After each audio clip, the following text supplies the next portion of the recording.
अफगानिस्तान से आया काबुल नदी का जल। सीएम योगी आदित्यनाथ ने अयोध्या में जल को गंगा जल में मिलाकर भगवान राम का किया जलाभिषेक।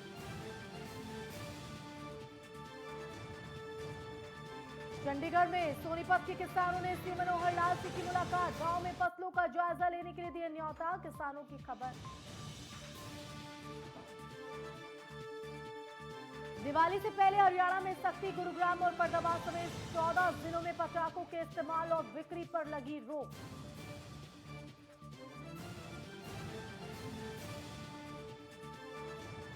T20 वर्ल्ड कप के लिए इंडिया वर्सेस न्यूजीलैंड के खिलाफ मैच। आज पहला मैच दोनों के पाकिस्तान से हारने के बाद दोनों टीमों के सामने मैच जीतने की चुनौती।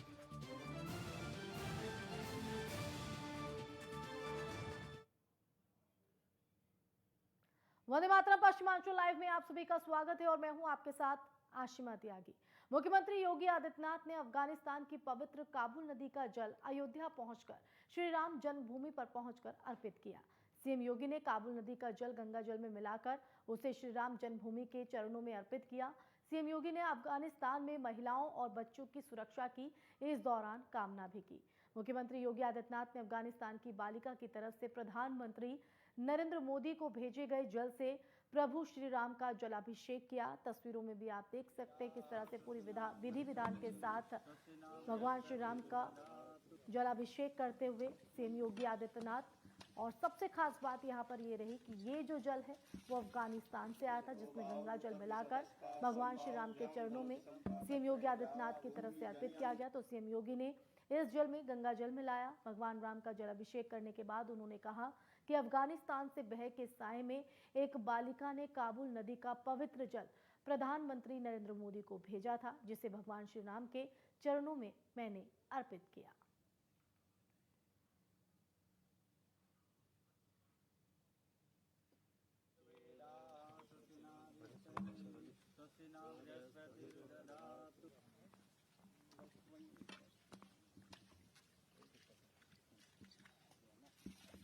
तो भगवान श्री राम के चरणों में जलाभिषेक और पुष्प अर्पित करते हुए सीएम योगी आदित्यनाथ, उनके साथ तमाम अधिकारीगण, मंत्री। तो आप तस्वीरों में देख सकते हैं ये अफगानिस्तान से भेजा गया जल एक बालिका की तरफ से प्रधानमंत्री नरेंद्र मोदी को ही भेजा गया था, जिसके बाद भगवान श्री राम के चरणों में सीएम योगी आदित्यनाथ की तरफ से ये अर्पित किया गया। प्रदेश सरकार के जल शक्ति मंत्री महेंद्र सिंह और उनके राज्य मंत्री दिनेश खटीक ने बदायूं के बाढ़ प्रभावित क्षेत्र का हवाई सर्वेक्षण किया है और कहा है कि प्रदेश सरकार बाढ़ पीड़ितों की हर संभव मदद करेगी। इस दौरान जल शक्ति मंत्री ने कलेक्टर सभागार में जिले के जनप्रतिनिधियों और अधिकारियों के साथ समीक्षा बैठक की।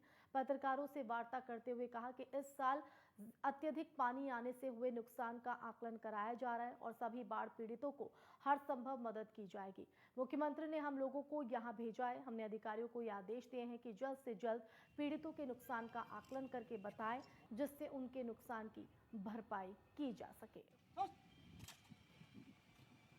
तो जल शक्ति मंत्री की तरफ से हवाई सर्वेक्षण यहां पर किया गया। तस्वीरों में हमने आपको दिखाया कि किस तरह से हवाई सर्वेक्षण के जरिए तमाम स्थितियों का जायजा उनकी तरफ से लिया गया। साथ ही अधिकारियों के साथ समीक्षा बैठक कर उनकी तरफ से निर्देश दिए गए हैं कि जल्द से जल्द ये पूरा आकलन किया जाए कि कितना नुकसान ये यूपी में बदायूं जिले के लोगों को हुआ है, ताकि जल्द से जल्द उसकी भरपाई की जा सके और लोगों का जो जीवन है वो पटरी पर लाया जा सके।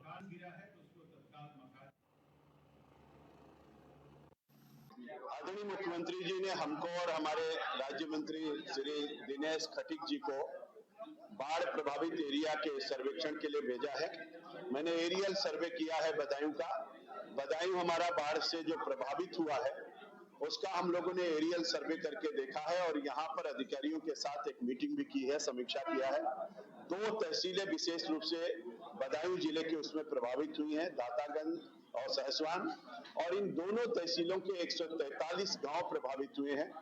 कुल 26,440 किसान प्रभावित हुए हैं। उन प्रभावित एरिया का सर्वे करके जिन किसानों की फसल नष्ट हुई है उनको तत्काल मुआवजा देना। वहीं प्रसपा के राष्ट्रीय अध्यक्ष शिवपाल सिंह यादव बुलंदशहर के सिकंदराबाद पहुंचे, जहां सैकड़ों समर्थकों ने ढोल नगाड़ों के साथ फूल माला पहनाकर उनका जोरदार स्वागत किया। तस्वीर आप देख रहे हैं। इस तस्वीर में शिवपाल यादव भी मुस्कुराते हुए उत्साहित नजर आए, जिसके बाद शिवपाल सिंह यादव ने बराल में जनसभा को संबोधित भी किया। बता दें कि शिवपाल सिंह यादव चुनावी रथ पर सवार थे।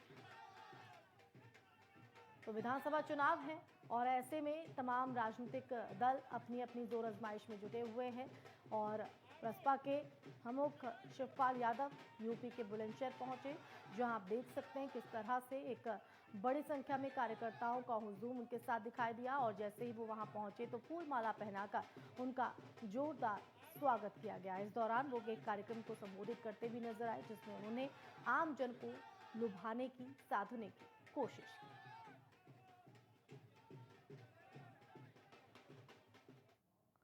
कासगंज में लौह पुरुष की सरदार पटेल की जयंती को राष्ट्रीय एकता दिवस के रूप में मनाया गया। इस अवसर पर डीएम हर्षिता माथुर ने डीएम कार्यालय पर लौह पुरुष सरदार वल्लभ भाई पटेल के चित्र पर माल्यार्पण किया। ये तस्वीर आप देख रहे हैं। माल्यार्पण कर कलेक्टर के कर्मचारियों को देश की एकता और अखंडता की शपथ भी दिलाई, जो आप तस्वीरों के जरिए देख सकते हैं कि किस तरह से वो यहाँ पर एकता और अखंडता की शपथ इन कर्मचारियों को दिलवाते हुए नजर आई। तो वहीं कासगंज के सोरो स्थित पुलिस लाइन में पुलिस अधीक्षक रोहन प्रमोद बोत्रे की तरफ से जनपद के पुलिस कर्मियों को राष्ट्र की एकता, अखंडता को अक्षुण्ण रखने के लिए शपथ दिलाई गई। साथ ही आजादी के वक्त राष्ट्र को अखंड बनाए रखने में महत्वपूर्ण योगदान देने वाले लौह पुरुष सरदार वल्लभ भाई पटेल के आदर्शों और मार्गदर्शन पर चलने की सीख भी दी। प्रथम महिला प्रधानमंत्री, जिन्हें हम लौह महिला के नाम से भी जानते हैं, आज उनकी पुण्यतिथि है और इस अवसर पर हम यहाँ पर उनको नमन करने के लिए एकत्र हुए हैं। और वो महिला थी जिन्होंने पूरे विश्व में अपना नाम रोशन किया और पूरे विश्व के पटल पे वो एक लौह महिला के नाम से जानी जाती थी। और उनके कार्यकाल में उन्होंने इतनी उपलब्धियां कर दिखाई कि जिन्हें हम आज तक भुला नहीं पा रहे। उन्होंने 3 बार लगातार वो देश की प्रधानमंत्री रही। तो यहाँ पर आपने देखा कि किस तरह से यहाँ पर जो देश के कर्मचारी हैं उनको ये शपथ दिलाई गई ताकि देश की अखंडता और शांति बनी रहे। वहीं सरदार वल्लभ भाई पटेल के जन्मदिवस के अवसर पर राष्ट्रीय एकता दिवस मनाया गया, जहां पुलिस अधीक्षक ने पुलिसकर्मी अधिकारियों के साथ सरदार वल्लभ भाई पटेल के राष्ट्रीय एकता अखंडता में महत्वपूर्ण योगदान को याद किया। सभी को उनके आदर्शों पर चलने की शपथ दिलाई। बता दें कि बिजनौर पुलिस लाइन में राष्ट्रीय एकता दिवस को मनाया गया।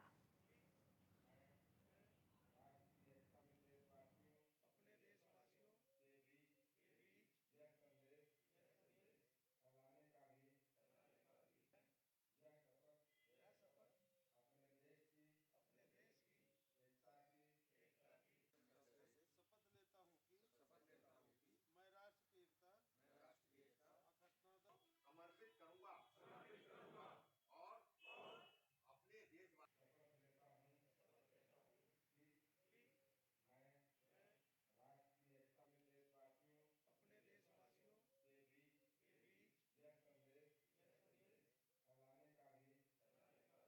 संदेश फैलाने का भी मुजफ्फरनगर के जानसठ कोतवाली परिसर में लौह पुरुष सरदार वल्लभ भाई पटेल की जयंती राष्ट्रीय एकता दिवस के रूप में मनाई गई। जानसठ कोतवाली प्रभारी बबलू कुमार वर्मा ने पुलिस स्टाफ को इस मौके पर शपथ दिलाई।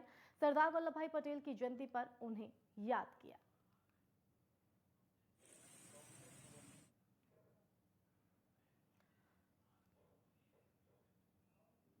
यूपी में बढ़ते प्रदूषण को लेकर न्यायालय और सरकार बेहद सतर्क है।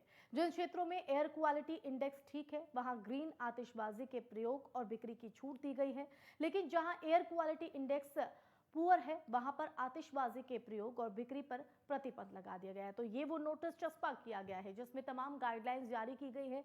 इस क्रम में देर रात को बुलंदशहर के प्रभारी अधिकारी शस्त्र ने बुलंदशहर में एयर क्वालिटी इंडेक्स पुअर होने का हवाला देते हुए आतिशबाजी के इस्तेमाल और बिक्री पर प्रतिबंध लगा दिया है। इस आदेश के बाद बुलंदशहर में दीपावली पर लोग आतिशबाजी नहीं छोड़ सकेंगे। बुलेटिन में वक्त एक छोटे से ब्रेक का, जल्द लौटेंगे।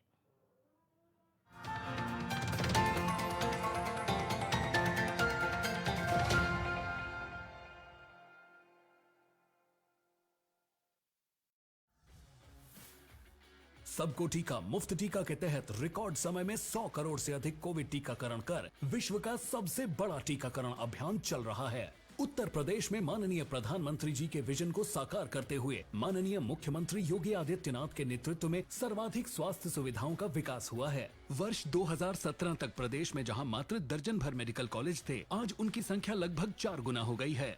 माननीय प्रधानमंत्री जी ने उत्तर प्रदेश को गोरखपुर व रायबरेली एम्स की सौगात दी। प्रदेश में प्रधानमंत्री आयुष्मान भारत योजना में 6 करोड़ 47 लाख तथा मुख्यमंत्री जन आरोग्य अभियान में 42 लाख से अधिक लोगों को मुफ्त इलाज की सुविधा मिली।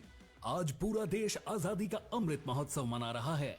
इसी कड़ी में 2329 करोड़ रुपए की लागत से हरदोई, मिर्जापुर, देवरिया, एटा, गाजीपुर, सिद्धार्थनगर, प्रतापगढ़, फतेहपुर एवं जौनपुर में नवनिर्मित 9 मेडिकल कॉलेज का लोकार्पण माननीय प्रधानमंत्री जी द्वारा हुआ है। इसके साथ ही 16 जनपदों में पीपीपी मॉडल पर मेडिकल कॉलेज निर्माण की प्रक्रिया शुरू हो गई है। इस प्रकार उत्तर प्रदेश में राजकीय मेडिकल कॉलेजों की संख्या 63 हो जाएगी। 24 करोड़ की आबादी वाले प्रदेश के हर जिले में मेडिकल कॉलेज खुलने से डॉक्टरों की संख्या बढ़ेगी और स्थानीय लोगों को आपातकाल में इलाज के लिए दूसरे शहर नहीं जाना पड़ेगा। चिकित्सकों, पैरामेडिकल स्टाफ, नर्सिंग स्टाफ के रूप में युवाओं के लिए नए रोजगार सृजित होंगे। सोच ईमानदार, काम दमदार। देश में 50 से 80% लोगों को vitamin D, B12, calcium, iron, omega, vitamin C, zinc और प्रोटीन की डेफिशिएंसी से अर्थराइटिस, खून की कमी, लो इम्यूनिटी, कमजोरी, कैंसर, ऑटोइम्यून डिजीज, ब्रेन और नर्वस सिस्टम के खतरनाक डिसऑर्डर हो रहे। इन्हीं पोषक तत्वों की कमी को पूरा करने के लिए पतंजलि न्यूट्रिला ने तैयार किए हैं plant based natural organic nutraceuticals. Nutrela के प्राकृतिक पोषण से मिलेगी आपको रोगों से लड़ने की शक्ति व स्वास्थ्य। ਮੁੱਖਮੰਤਰੀ ਚਰਨਜੀਤ ਸਿੰਘ ਚੰਨੀ ਦੀ ਅਗਵਾਈ ਵਾਲੀ ਪੰਜਾਬ ਸਰਕਾਰ ਵੱਲੋਂ ਵੱਖ-ਵੱਖ ਵਿਭਾਗਾਂ ਵਿੱਚ ਨਵੀਆਂ ਭਰਤੀਆਂ ਜਲਦ ਹੀ ਸ਼ੁਰੂ ਕੀਤੀਆਂ ਜਾ ਰਹੀਆਂ ਹਨ। ਵੱਖ-ਵੱਖ ਅਦਾਰਿਆਂ 'ਚ ਅਸੀਂ 1 ਲੱਖ ਬੰਦਾ ਭਰਤੀ ਕਰਨ ਲੱਗੇ ਆ। ਮੁੱਖ ਮੰਤਰੀ ਨੇ ਐਲਾਨ ਕੀਤਾ ਹੈ ਕਿ ਕੋਈ ਵੀ ਭਰਤੀ ਪੈਸੇ ਦੇ ਆਧਾਰ ਤੇ ਨਹੀਂ ਕੀਤੀ ਜਾਵੇਗੀ। ਇੱਕ ਗੱਲ ਤੁਹਾਨੂੰ ਵਿਸ਼ਵਾਸ ਦਿਵਾਉਣਾ ਚਾਹਨਾ ਹੱਥ ਖੜਾ ਕਰਕੇ कि एक भी भर्ती पैसा लेके नहीं होएगी और किसी दी मदद नहीं होएगी।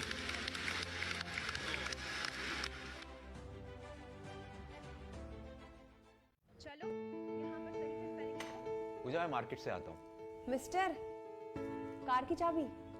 नहीं, मैं पैदल ही जाऊंगा। वाह पापा, not bad। हाँ यार, अपनी दिल्ली सरकार बोलती है कि पॉल्यूशन कम करने के लिए हफ्ते में एक बार अपनी गाड़ी से एक ट्रिप कम करें और उसकी बजाय पब्लिक ट्रांसपोर्ट या कारपूल का इस्तेमाल करें। It's a small request, make sense, no? Yes, और ये बात मैं आपसे कब से कह रही थी, लेकिन मैं हेल्थ के पॉइंट ऑफ व्यू से बोल रही थी। यू नो व्हाट, मैं भी यही सोच रहा हूँ कि जब दिल्ली सरकार और घर की सरकार एक ही बात बोल रही है तो सुन ही लेना चाहिए। चलो यू गाइस कैरी ऑन, मैं चलता हूँ, बाय। बाय पापा। एक हफ्ते में आप जितनी बार गाड़ी निकालते हैं, अब से बस एक बार कम निकालें। बस एक ट्रिप कम, आप मिलकर अपने हिस्से का पोल्यूशन कम करें। हफ्ते में गाड़ी का बस एक ट्रिप कम करें।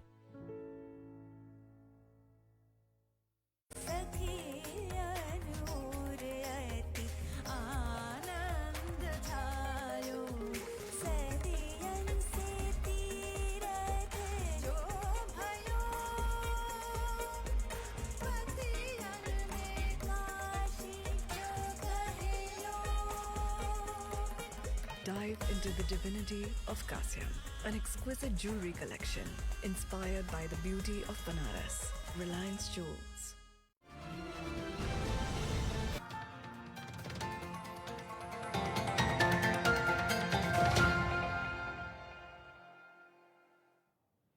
और ब्रेक के बाद आपको सीधे ले चलते हैं रुड़की, जहां पर आप प्रत्याशी कर्नल कोठियाल एक कार्यक्रम को संबोधित कर रहे हैं। क्या कुछ कह रहे हैं वो आपको सुन पाते हैं। मैं कोई नेता या पॉलिटिशियन नहीं हूँ और ना मेरे से कभी नेतागिरी और ये पॉलिटिशियन की जो भाषा होती है वैसे ना वो करी जाएगी। भारतीय सेना में 20 साल की उम्र में मैं भर्ती हो गया और 20 साल की उम्र में जब मैं पहुंचा तो मेरे को आतंकवाद ऑपरेशन, जब बाढ़ें आती हैं, जब आपदाएं आती हैं, उसमें लोगों को बचाना, जब समाज के कुछ काम होते हैं जो फौज करती है, वो मेरे को सब करने का मौका, सीखने का मौका इस भारतीय सेना में मिला। फौज में कहते हैं सब चीजों पे बातें हो सकती हैं, लेकिन राजनीति में कभी बात नहीं होगी। अगर कोई राजनीति में बात करता है तो उसके खिलाफ कागजी कार्रवाई होती है, उसके खिलाफ पनिशमेंट एक्शन लिया जाता है। लेकिन उस 27 साढ़े 27 साल में जो मैंने भारतीय सेना में नौकरी करते हुए सीखा, वो मेरे को लगता है आज उत्तराखंड के जो नेता हैं वो कभी नहीं सीख सकते और ना उनके बस का है वो सीखा। और वो मैंने सीखा कि जब बहुत खराब हालात होते हैं, विपरीत परिस्थितियां होती है, जब सामने दुश्मन होता है, जो सामने आतंकवादी होता है और आप और आपकी एक छोटी सी टुकड़ी उस इलाके में गश्ती करी होती है, उस समय अगर जब गोली चल रही है आगे से और आपने एक फैसला लेना है और छोटा सा गलती भी अगर उस फैसले में हो जाए तो आप तो जाओगे, आपके साथ आपके साथियों की भी जान जाएगी। और वो फैसले लेने की जो सिखलाई है, जो काबिलियत है, जो मेरे को भारतीय सेना में 27 साढ़े 27 साल में सीखने को मिली, उसे मैं कहता हूँ लीडरशिप की खासियत। और लीडरशिप की खासियत जो है उसी को लेकर के आम आदमी पार्टी का हर कार्यकर्ता आगे बढ़ रहा है कि उत्तराखंड के नव निर्माण को किस तरीके से हम एक परिभाषा जो बना रखी है उसे जमीन पे अमल करें। जब उत्तराखंड यूपी से अलग हुआ तो एक आंदोलन की शुरुआत हुई। और वो आंदोलन क्यों हुआ? क्योंकि हमें लगता था उत्तराखंड के वासियों को, पहाड़ में जो रहते हैं, प्लेन में रहते हैं, तराई में रहते हैं, कि यूपी में होते हुए यूपी हमारे को बहुत अच्छे तरीके से सुविधाएं नहीं देता है, वो अपने मेन यूपी की तरफ ज़्यादा ध्यान देता है। तो तब लगा अगर हम अलग होंगे, यूपी से एक अलग राज्य बनेगा, हमारी अपनी जनता अपने विधायकों को चुनेगी, सरकार को चुनेगी, हमारी विधानसभा होगी, हमारी पुलिस होगी, सारा सरकारी तंत्र हमारा होगा, तो पक्का उत्तराखंड में वो जो चीज़ें हम महसूस करते थे जो कम है वो पूरी होंगी। तो विशाल रोजगार अधिकार सभा को संबोधित करते हुए कर्नल कोठियाल की तरफ से उत्तराखंड की जनता से अपील की है कि वो उन्हें वोट दें ताकि उनका विकास हो सके। आगे बढ़ेंगे, पश्चिमांचल का रुख कर लेते हैं। मुजफ्फरनगर के खतौली जिले में आगामी पर्व पर नगर में सुरक्षा व्यवस्था को बनाए रखने के लिए पुलिस ने नगर में गश्त की। इस दौरान महिला पुलिसकर्मी भी नगर में गश्त करती नजर आई। गश्त के दौरान पुलिस ने संदिग्ध लोगों को पकड़ा है और उनको चेतावनी दी। पुलिस ने खतौली के बाजारों और गलियों में भी गश्त किया, जिसकी तस्वीरें आपको हम दिखा रहे हैं। इटावा की फ्रेंड्स कॉलोनी की दुकानों में भीषण आग लग गई तो दमकल की गाड़ियों ने आग पर काबू पाया। हालांकि आग लगने के कारण शॉर्ट सर्किट बताए जा रहे हैं। घटनास्थल पर पुलिस फोर्स भी मौजूद रही। तस्वीर आप देख सकते हैं किस तरह से काले धुएं के साथ आग की लपटें। यहाँ पर जिस वक्त ये आग लगी इस वक्त लोगों में अफरा तफरी का माहौल देखा गया। दुकानों में ये भीषण आग की तस्वीरें हैं।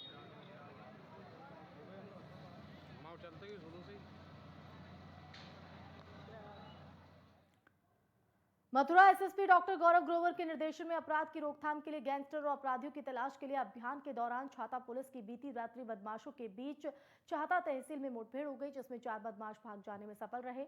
एक बदमाश छाता तहसील में अधिवक्ताओं के चैम्बरों में छुपकर बैठ गया। छाता पुलिस ने पूरी टीम के साथ छुपे हुए बदमाश की घेराबंदी कर चालू कर दी। सुबह तड़के ही छाता पुलिस ने पूरी मुस्तैदी के साथ मुठभेड़ में दौरान एक बदमाश को गिरफ्तार किया। बदमाश के पैर में गोली लग गई। बदमाश को इलाज के लिए छाता के सामुदायिक स्वास्थ्य केंद्र पर भेज दिया गया। पुलिस की तरफ से 4 बदमाशों की तलाश जारी है। कस्बा थाना छाता में कल रात चेकिंग के दौरान एक अपाचे बाइक को रोका गया, जिसमें 4 सवार जा रहे थे। रोकने के दौरान उन चारों द्वारा पुलिस पार्टी में फायर किया गया। उन्हें घेराबंदी की गई, तभी वह तहसील परिषद में घुस गए। लगातार फायरिंग के पश्चात घेराबंदी में एक व्यक्ति को पुलिस इंगेजमेंट के दौरान गोली लगी एवं उसके 3 अन्य साथी भागने में सफल रहे। भागने वाले अपराधियों की तलाश की जा रही है। पकड़े गए व्यक्ति ने अपना नाम शाकिर सन ऑफ कम्मू मेव निवासी पलवल हरियाणा बताया है। प्रकरण में अन्य साक्ष्य संग्रहण करते हुए विधि कार्रवाई सुनिश्चित की जाएगी। वहीं गाजियाबाद के विजयनगर थाना इलाके में एक हैरान करने वाली चोरी की घटना सामने आई, जहां शातिर चोर एक कार के चारों टायर चोरी कर ले गए। कार को ईंटों पर खड़ा कर फरार हो गए। बता दें कि बीती रात इस घटना को अंजाम दिया गया है। घटना की सूचना के बाद मौके पर पहुंची पुलिस, स्थानीय पुलिस ने मामले की जांच शुरू कर दी है। कार चालक के मुताबिक बीती देर रात इस घटना को अंजाम दिया गया।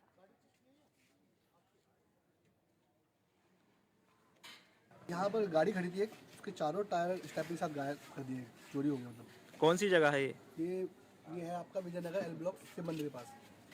कब की घटना है? ये आज रात की है। इसकी सूचना पुलिस को दी है? हाँ जी, दे दी। पुलिस आई नहीं, अभी तक पहुंची नहीं है। वहीं गाजियाबाद के थाना इंद्रपुरम इलाके के न्यायखंड 3 में बने एक एटीएम को चोरों ने अपना निशाना बनाया, जिसका सीसीटीवी वीडियो सामने आया है। सुबह करीब 3:54 पर बाइक सवार बदमाश आते हैं। एटीएम के आसपास पहले रेकी करते हैं, फिर एक बदमाश लोहे की रॉड लेकर एटीएम के अंदर जाता है और एटीएम को तोड़ने की कोशिश करता है। इसी दौरान सिक्योरिटी सायरन बजता है और चोर सायरन बजने के बाद वहां से भाग जाता है। फिलहाल इस मामले में पुलिस जांच पड़ताल कर रही है। सीसीटीवी फुटेज के आधार पर बदमाशों की तलाश भी शुरू कर दी गई। इंद्रपुरम पुलिस का एक दावा है कि एटीएम से कुछ भी नहीं लिया गया, सारे पैसे सुरक्षित हैं।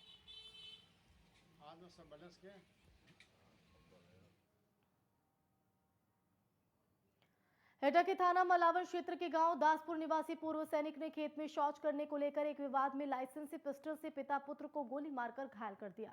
घटना के बाद ग्रामीणों ने पूर्व सैनिक को पकड़कर बुरी तरह से पीट दिया। तीनों को गंभीर हालत में जिला अस्पताल रेफर किया गया है। पुलिस का कहना है कि दोनों पक्षों से शिकायत मिलने पर मामला दर्ज किया जाएगा।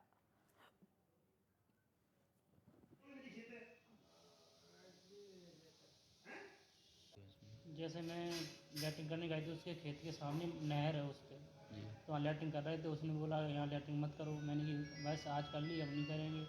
तो इतने में उसने गोली मार दी। पापा भाग के आए, उनको भी मार दी गोली।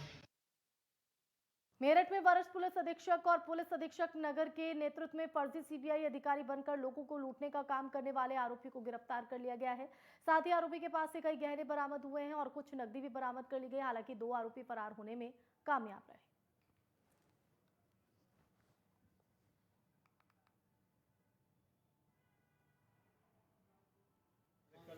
कल जो है शाम के समय, चूँकि भीड़ भाड़ वाला इलाका था और वहाँ पे एक तरह का इन्होंने छत में एक एजेंसी के नाम का प्रयोग किया और उसमें जो संबंधित व्यापारी थे उनसे उनके पास ज्वेलरी वगैरह थी काफ़ी मात्रा में। दूसरे जनपद से यहाँ पे आए थे।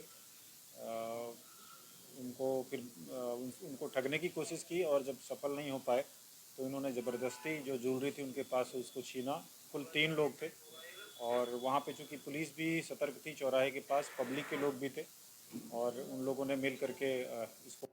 सहारनपुर में एसएसपी आकाश तोमर के आदेशों पर नकुल थाना प्रभारी हृदय नारायण सिंह के नेतृत्व में चेकिंग अभियान के दौरान 2 नशा तस्करों को गिरफ्तार कर लिया गया। इनके पास से 6 ग्राम मादक पदार्थ बरामद किया गया है।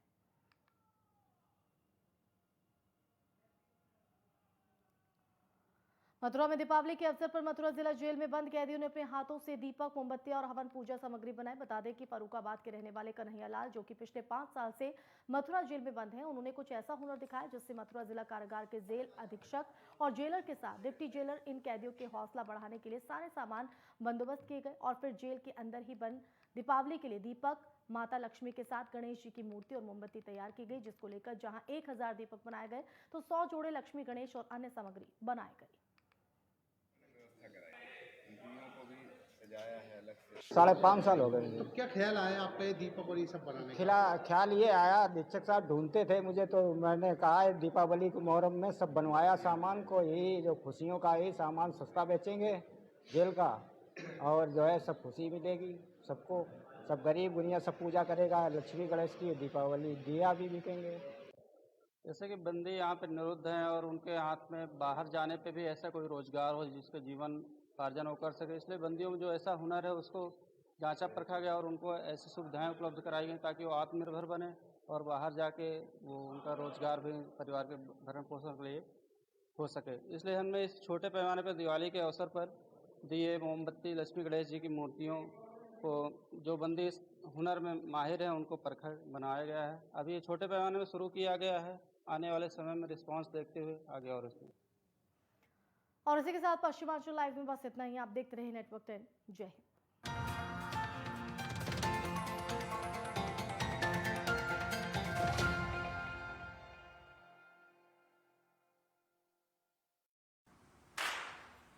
धक धुम धा, इस हफ्ते 10 बजे 10 मिनट।